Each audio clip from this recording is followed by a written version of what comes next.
अस्सलाम वालेकुम जी। सबसे पहले मैं आप लोगों का बहुत ज़्यादा शुक्रिया अदा करना चाहती हूँ जिस तरह कमेंट्स में आप मेरी हौसला अफजाई करते हैं और मेरी रेसिपीज़ को पसंद करते हैं। आज मैं बनाने लगी हूँ बहुत ही मज़े की चटनी और बहुत टेस्टी ये बनती है। और यहाँ पे मैंने चूल्हा ऑन कर लिया, ऊपर इसके एक स्टैंड रख लिया, तकरीबन 1.5 पाव के जितने इसके ऊपर मैंने टमाटर रख दिए हैं और एक लहसुन की जो पूरी बोथी होती है वो रख दी है और एक पूरा साबुत प्याज रख लूँगी इस पर।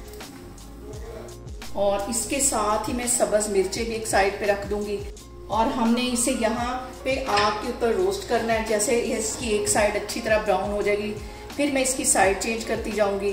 तो अभी मैं वेट कर रही हूँ तकरीबन 3-4 मिनट के लिए। जैसे ये थोड़ा सा ब्राउन हो जाएंगे तो मैं इनकी साइड चेंज करती जाऊँ और जिस साइड से ये हल्के हल्के ब्राउन होते जाएंगे इसकी मैं साइड इस तरह चेंज करती जाऊँगी। इसी तरह मैं प्याज की साइड भी चेंज कर लेती हूँ। और यहाँ पे देखें जी, लहसुन हमारा तैयार हो गया, चारों साइडों से अच्छी तरह मैंने इसको सेक लिया है। इसको मैं बाहर निकाल लेती हूँ। बाकी टमाटर और प्याज को भी इसी तरह मैं इसमें अच्छी तरह जला लूँ। और यहाँ पे देखें जी, सब्ज़ मिर्चें भी हमारी तैयार हो गई हैं, इसे भी मैं बाहर निकाल लेती हूँ। और यहाँ पे देखें जी, प्याज भी हमारा तैयार हो गया, इसे भी मैं उसी प्लेट में निकाल लेती हूँ। और यहाँ पे देखें जी, टमाटर भी हमारे तैयार हो गए हैं, इसे भी मैं निकाल लेती हूँ। और यहाँ पे देखें जी, इनके छिलके बहुत आसानी से अलग हो जाएंगे।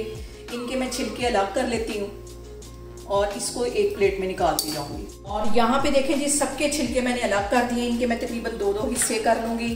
छिलके मैंने इनके रिमूव कर दिए थे और इसे मैं लेके चलती हूँ अब चॉपर की तरफ, फिर मैं आपको दिखाती हूँ। और ये सारी चीज़ें मैं चॉपर में डाल दूँगी और इसको अच्छी तरह दरदरा सा पीस लूँगी। बिल्कुल इसका पेस्ट भी नहीं बनाना, दरदरा सा इसको पीस लेना है।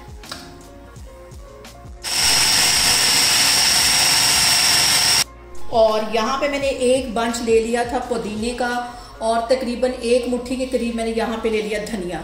इसे अच्छी तरह धो लिया, सुखा लिया, ये इसके अंदर चला जाएगा। ये डालने के बाद भी इसको अच्छी तरह पीस लेना है, लेकिन ये ख्याल रखें कि इसकी पेस्ट बिल्कुल नहीं बननी चाहिए। और यहाँ पे देखें जी, चटनी हमारी पिस गई है। इसको मैं एक बाउल में निकालती हूँ, फिर मैं आगे आपको दिखाती हूँ कि इसके अंदर और कौन सी चीज़ें जाएंगी। और यहाँ पे मैं चटनी को निकालती हूँ एक बाउल के अंदर। और अब यहाँ पे इसके अंदर चला जाएगा 1 टेबलस्पून के करीब लेमन जूस और 1 ही टेबलस्पून के करीब इसमें चला जाएगा सिरका। और इसके साथ ही आधा टीस्पून के करीब इसमें चला जाएगा काला नमक और आधा ही टीस्पून इसमें चला जाएगा व्हाइट वाला नमक। इन सारी चीज़ों को अच्छी तरह मिक्स कर लेना है।